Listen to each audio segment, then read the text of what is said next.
This is IFBB Pro Chris Tuttle with my buddy and teammate Josh Halladay, and we're gonna demonstrate a squat. And I just wanna explain one thing that's very important, people getting used to squats. It's a lot of the time people have tight muscles in the hip, hamstrings, and they're not really good at the technique because of that main reason. So it's very important that you learn the technique and master it before you start really moving up with weight and getting heavier and heavier and heavier. Maybe keeping reps a little bit higher until your technique is immaculate. It's a very high risk injury, exercise for injury, so you really gotta make sure you're cautious in what you're doing. Today we're gonna walk you through the whole movement from start, lifting off the bar, through the motion to bringing the bar back. And we can also touch on how to spot properly in a squat as well. As Josh goes under the bar, you can see, obviously where his hand placement is depends on pec mobility. So some people are able to grab it closer, some people are able to grab it wider. You can go ahead and lift the bar off. If you notice that the bar is resting on his traps and his shoulders, it's not resting on his cervical spine. Some people tend to rest on the cervical spine, leaving bruises, lumps, or even tingliness in their arms because of too much pressure.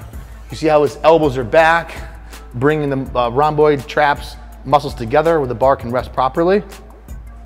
His feet stance are kind of like, I always tell people the feet stance you can do before you sit down in a chair. You're gonna go sit.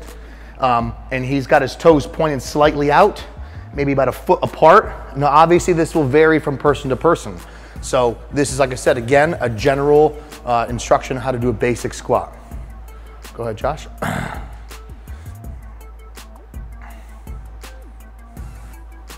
Come up.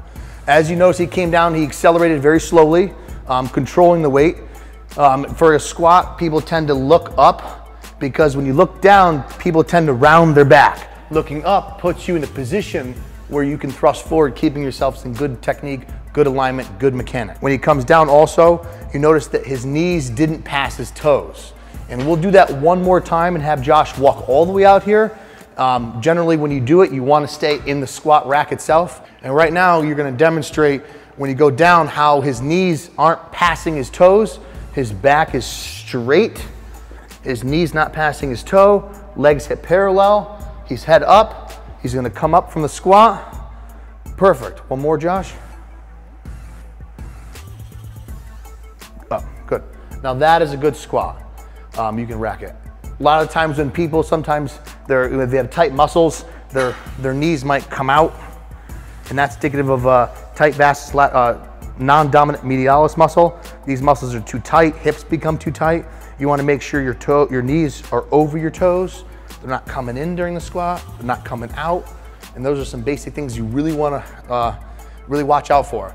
A good tip on a squat, to learn a squat, is facing a wall. If you can face a wall, say the wall's right here, and you have trouble doing a squat because you keep doing this, try to stand 5 inches from the wall and do a squat where your body is not coming forward, and then stand straight up.